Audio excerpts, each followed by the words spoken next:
Being a leader at any level is harder now than ever. It is both complex and important work. And you're listening to this podcast because you want to be a better leader. That's wonderful.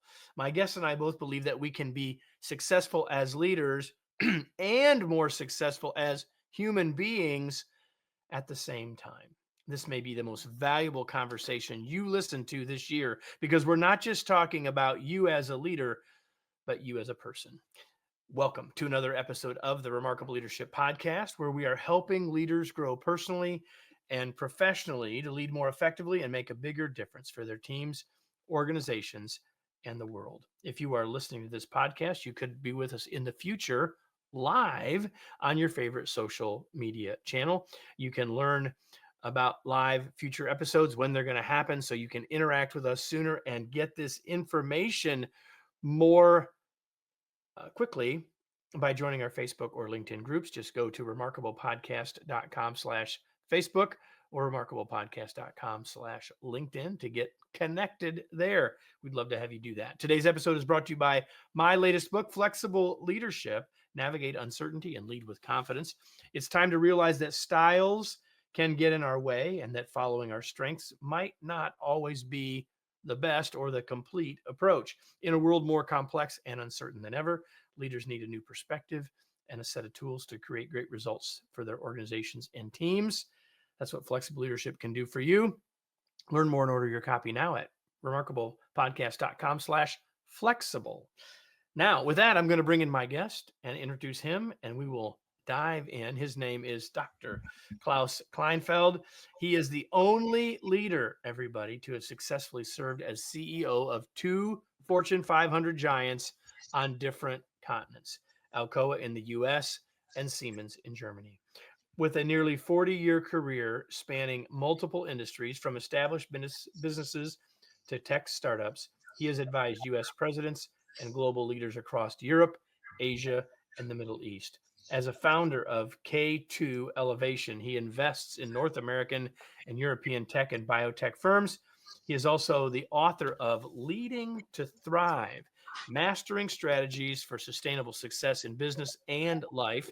He's actively engaged in private sector, public affairs, and cultural boards.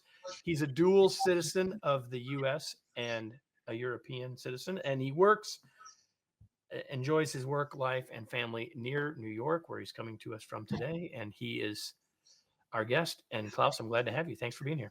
Well, pleasure, Kevin.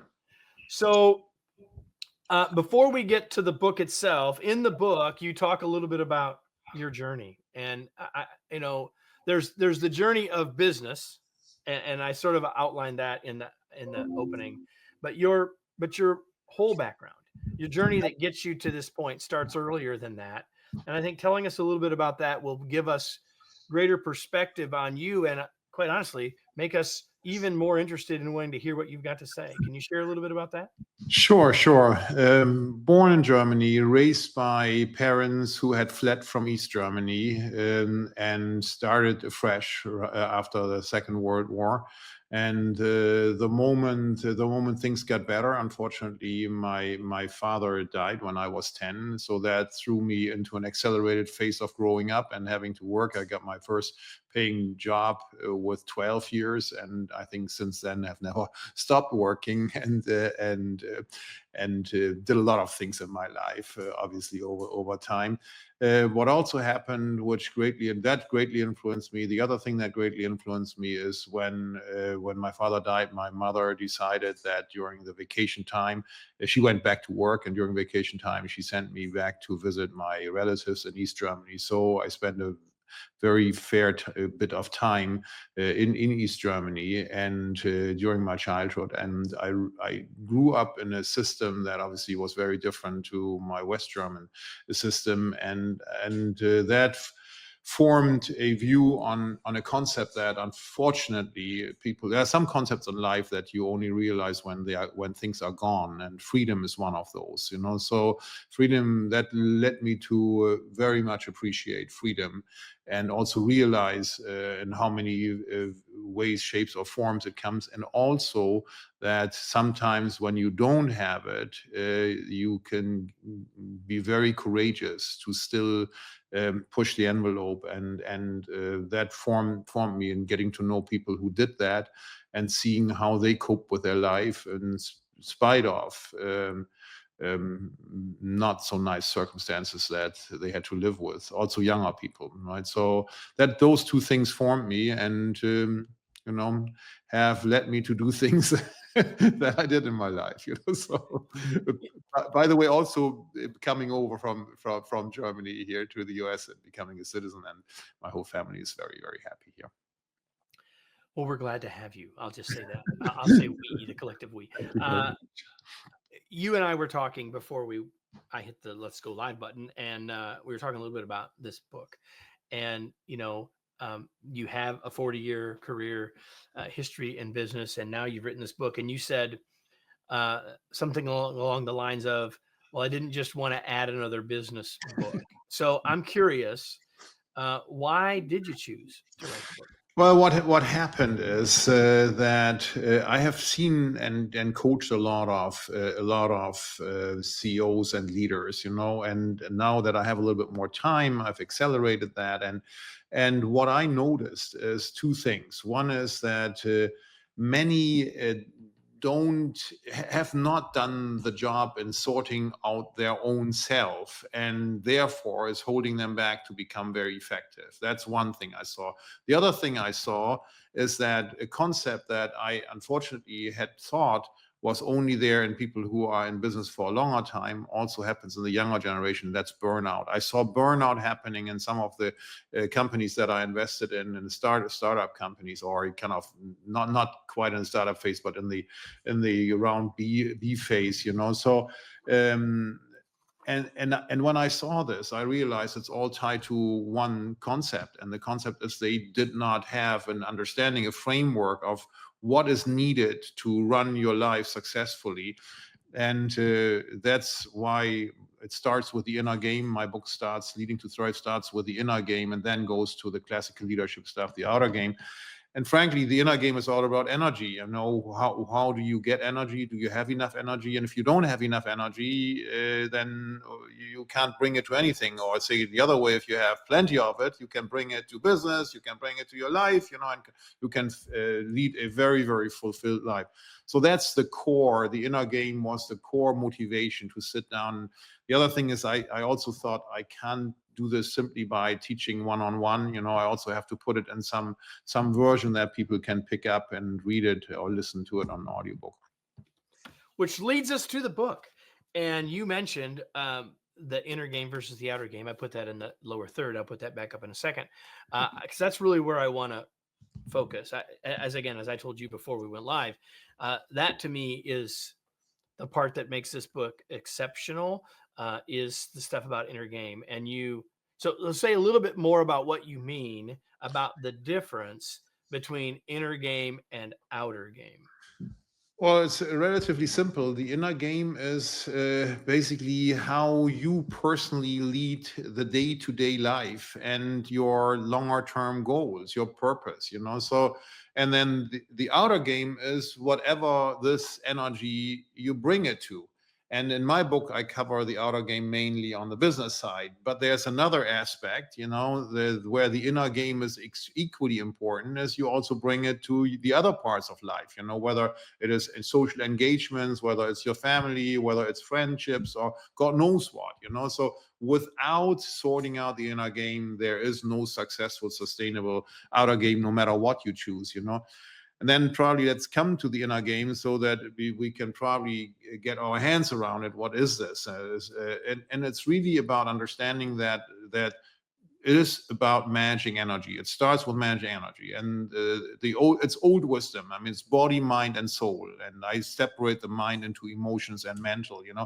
So, and most people understand if you don't treat your body well, if you don't work out, if your diet is bad, you sleep, whatever you drink, hydration, if that's bad, then you don't have energy, you can't get anything done, So that's very well understood by most people, or let me put it this way, it's well understood and probably not enough practice, so Yes, I was just going to say there's a difference between knowledge and action, Klaus. yeah, So let's just talk about that, because yeah, you know everyone knows, like mom taught us, right? Make sure you get good rest, eat a yeah, good balanced meal, like go exercise, all that stuff. Like everybody knows it, especially for leaders at all levels, not just in the C-suite. But why is it that there's such a break between we know it but we don't do it? it's just hard. It requires it requires discipline, and that's the other fascinating concept. We're not talking about a concept that, as somebody growing up in Germany, you learn that very early, discipline. And most people think it's all about discipline. You just plow through, but that's not the way it works. Because the moment you exert discipline, you exert energy. So you burn energy. You wake up in the morning. Energy burns through during the course of the day. You wake up in the morning. You should be relatively refreshed, and then you say, what do I apply it to now? Have a cup of coffee and get going. Boom, So, but the moment you have to exert discipline, your energy burns out. And I don't know whether you had this. I had that bad habit, that I was doing really well during the whole course of the day, in spite of all the dramatic things that happen every day. I come home, I have eaten well, I go to the fridge, I go to the freezer, and there it is, the pint of my favorite ice cream. And I think just one little spoon. And then I look, probably 15 minutes later, I look at an empty, complete package. I say, who ate that? Who ate that? And I Are you feel saying I have to give up ice cream, Klaus? Please tell me I don't have to give up ice cream. exactly. But so the concept of discipline is also there's a trick to this. I mean, ideally you don't want to have to exert the discipline. So basically it means you have to eliminate from your environment all these cues. So ideally, if I would have opened the freezer and there would have only been things that I don't fancy, then look, I would have probably gone back, been frustrated for 10 minutes, but then said, okay, I drink some water, and then I go to bed. Two very good decisions, that I would have taken in spite of the very bad one, which came from the great intention that I should have in my freezer my favorite ice cream. So that's one thing. But I think on the physical side, my impression is most people understand it decently well, particularly when they are making it into leadership. But the things that are really not well understood are the ones that are dealing with the kind of emotional, mental, and spiritual. So Kevin, should we talk a little bit about that? Yeah, as I wanted to get to the sources of Okay, energy, right? yes, That's where we're headed. But before you do that, I wanted to say one of my mentors, I'm thinking about this related to your ice cream. He said, you know what? I love donuts, but I don't eat donuts because I don't drive by the donut shop. Like if I have to go 3 blocks out of the way, because I know if I drive by the donut shop, just like if I open the freezer, there's the ice cream. Like again, we know this, but Yes. we don't do it. And there's this ripple effect when we're leaders. And of course, as a leader, it's not the ice cream at the office necessarily, but like if we're not exerting the discipline in the areas most important, because our folks are watching, right? We're modeling whether we like it, whether we like what they're seeing or not. And so it's especially important, I think, for us in a leadership role. But yeah, let's talk about the sources of energy, because I think this is a really important piece. So we talked about physical already a little bit, right? So let's address the emotional, the mental, and the spiritual. I mean, let's start with the emotional. I think all of us have emotions, and I believe we have situations, stressful situations, when we have negotiations, and the other side is trying to poke us or says things that we don't like, and we're getting angry, and we're getting angry. And the moment we're getting angry, something happens in us. We lose energy. A lot of the energy that we have, gets burned off. And that's the issue. Most people say, oh my God, I can't do anything with it. But there's a very, very simple trick. And the very simple trick is you have to understand the energy is what somebody else imposes on you, but it's completely inside of your own control. You are the ones that allow the energy to happen inside of you.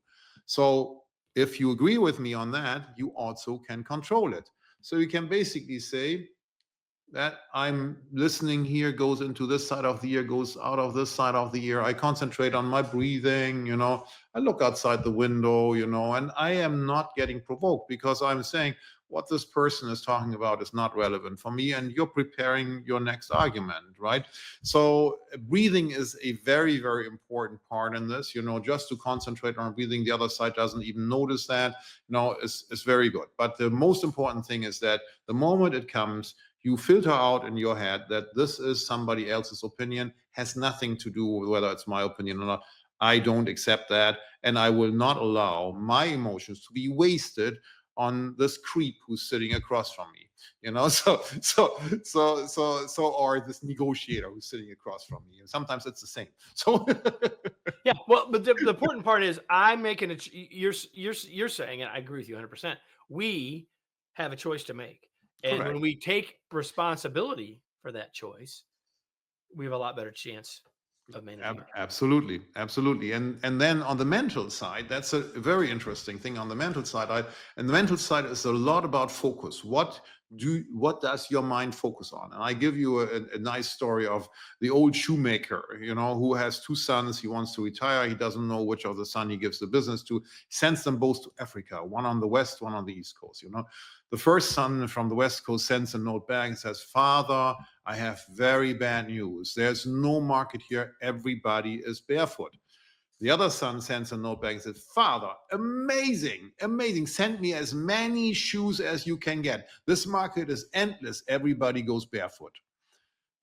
This, I think, this encapsulates it. And if there's one thing or not, there's many things, but one critical thing is all of the top leaders have a skill to see opportunities when others see challenges. And sometimes, I know quite a number of folks who train themselves for this. They basically say, when the whole world sees, oh, this is a big challenge, I try to sort it out and say, what's my opportunity here? Some people, a great friend of mine always says, common wisdom is almost always wrong. So, and I think this is a good mantra. It's not 100% true, but more often than not. And it helps you to say, when something comes on, okay, I have the common view, but is there another view? Could I see it in another way? What opportunity is in there? Is there something hidden that others don't see? This is how fortunes are made.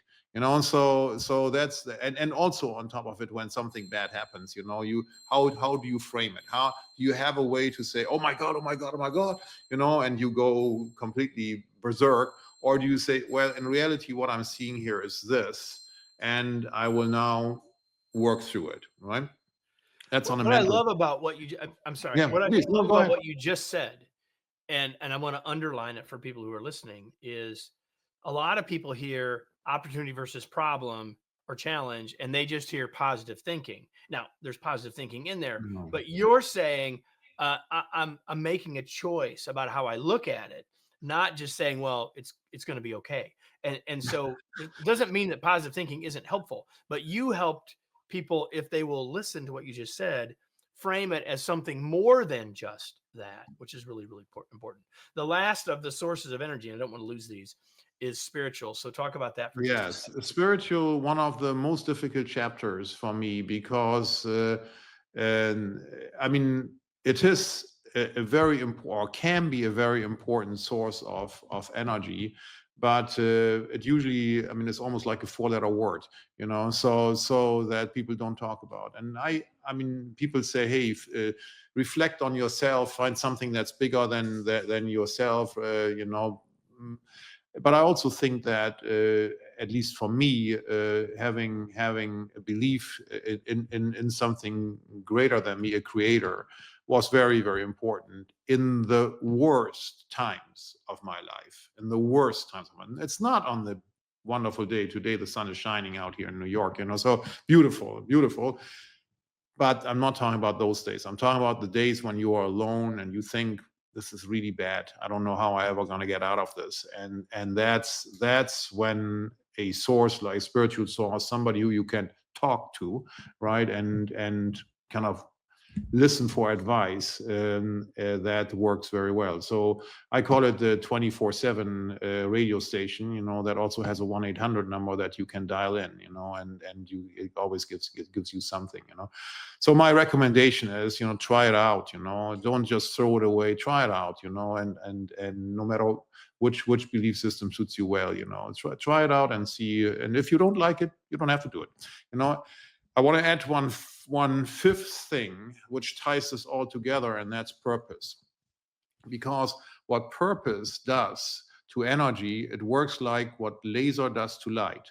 Light is very diffuse. The moment you condense it in a laser, it goes through even the toughest materials, right? And that's what purpose does to energy. The moment you apply a purpose, and it can be, most people think it's just one purpose. No, in reality, most people have multiple roles in life. If you have children, you probably have a purpose that you want to bring them up well. If you run an important business, you probably have a purpose that you want to make that business successful. So but think about it. What do you really want to do with your life, and make this yours, and again, with purpose, if you feel like it's not really giving me the trigger, then you don't have to follow that and follow something else, but it's the thing that gets you out of bed. Your best test is you wake up in the morning kind of tired, was a late evening before. The moment your mind goes, I am wanting to do this, that's what I want to do, you can tell, you get a shot of energy. You jump out of bed and say, yeah, I want to get onto this, I want to get onto this. If you feel nothing is coming to your mind, then it's probably a good time necessary to reflect.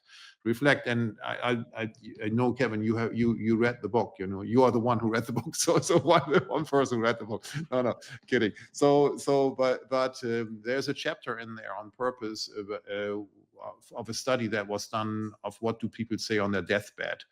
And I find that super chilling, super chilling, because what they say on their deathbed, nobody says, I wish I had spent more time in the office. What they do say, however, is, I wish I had allowed myself to be happier. I wish I had allowed myself to be happier.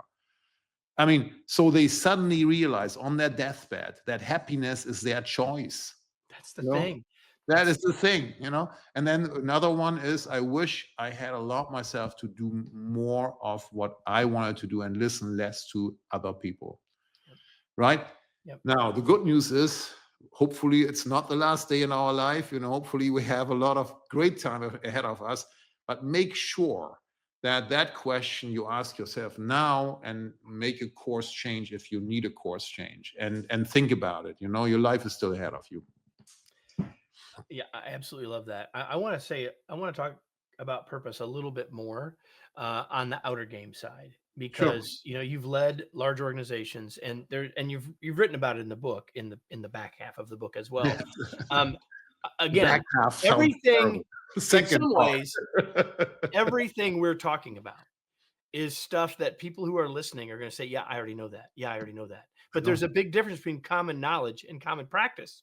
I want you to share your wisdom and experience around purpose, and in how we help others find it, or how we coalesce it around our team or our business. Can you, what have you learned there? Because again, everyone talks about it, but how do we as leaders help our teams find that?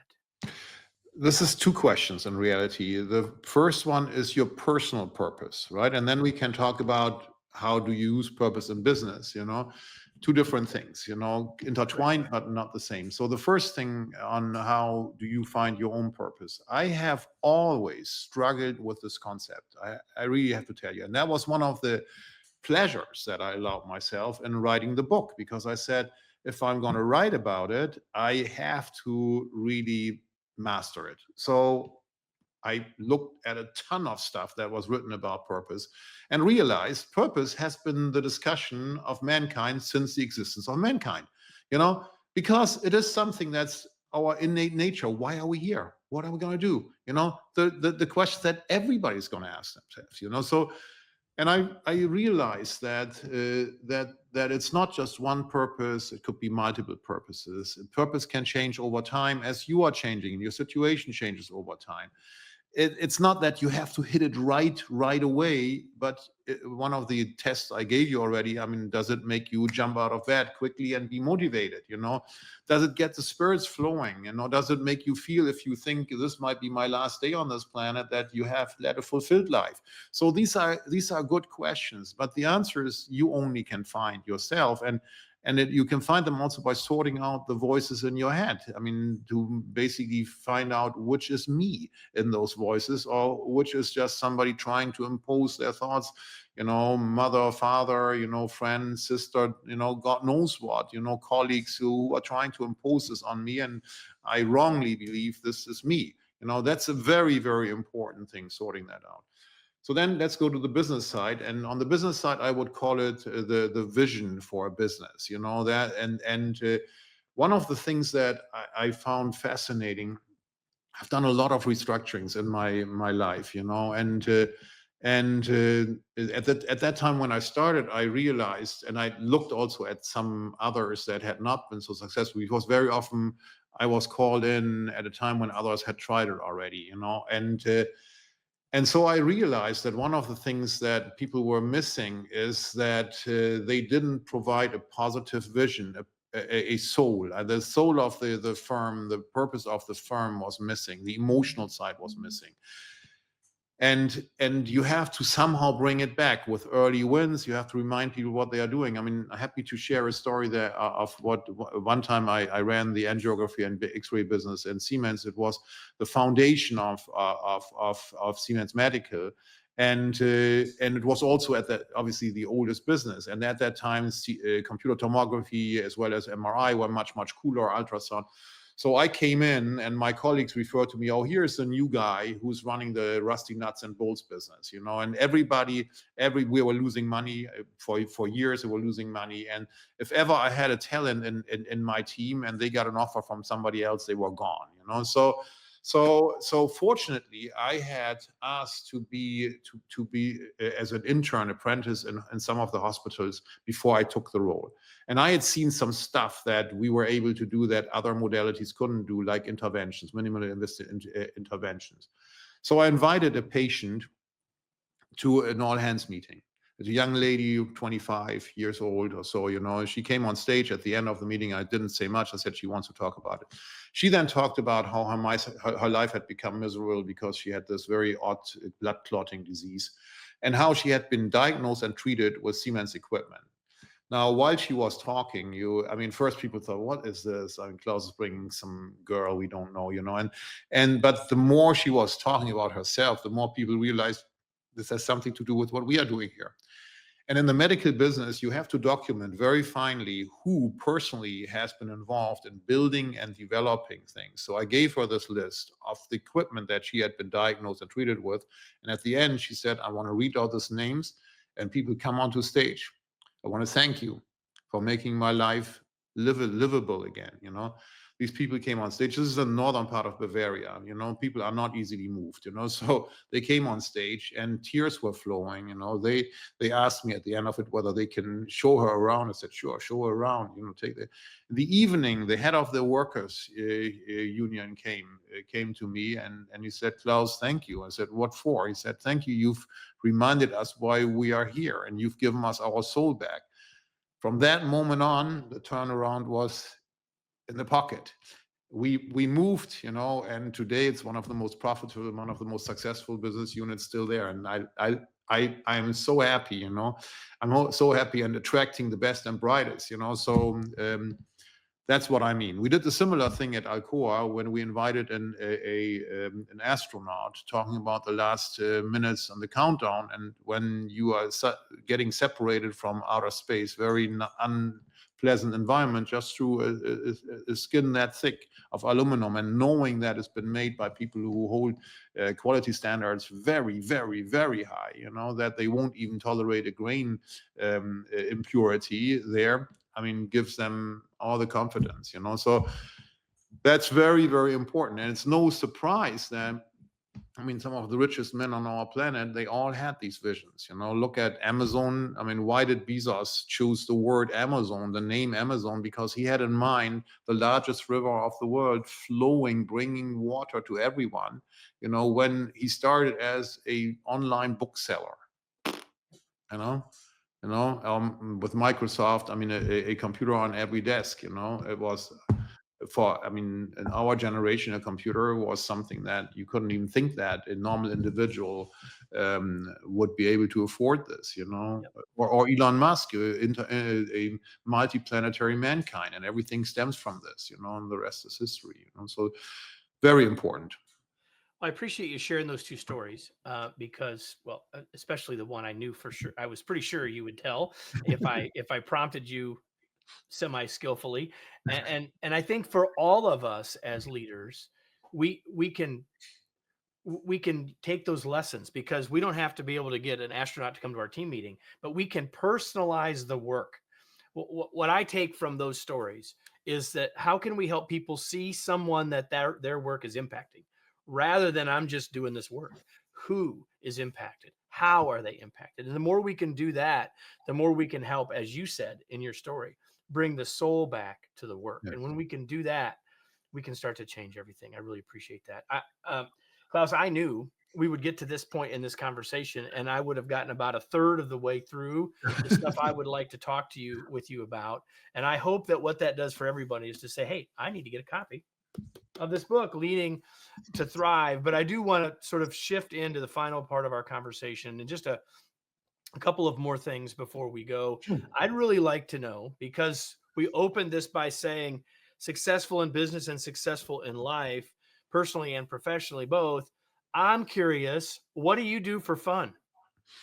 Uh, a lot of things. I love music. I mean, I love all kinds of music. So from blues to soul to classical music to opera. I'm a big music fan. That's what I like. I like working out, swimming. I mean, in the summertime, to swim. I like it more outside than inside. I love to play tennis. Those are things, and I love to be with my family. I really get a kick out of this, and I also love to work with a lot of people all around the world. It gives me energy. Really gives me energy. And the only thing you knew I would ask you is this: what are you reading these days? Or as you told me, well, Kevin, I listen more. That counts. That's fine. Yes. So you wouldn't expect that, So I'm currently listening to a book called The Great Expectations from Charles Dickens.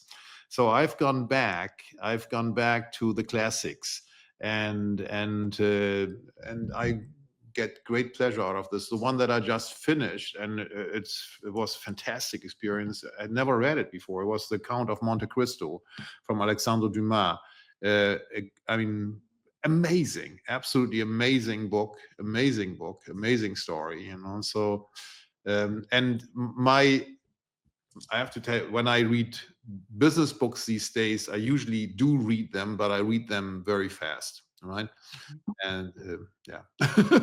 So I have to tell you, I told you before we went live that I was going to ask you this question, and uh, this is the 500 plus. There's probably been about 500 episodes where I had a guest who I asked this question of, and we've gotten everything. We've gotten children's books, we've gotten science fiction, we've gotten everything, and we've gotten classics. But I'm pretty sure that until today, we've never had Great Expectations in the Count of Monte Cristo. So they'll be in the show notes, everybody, along with, of course, Leading to Thrive.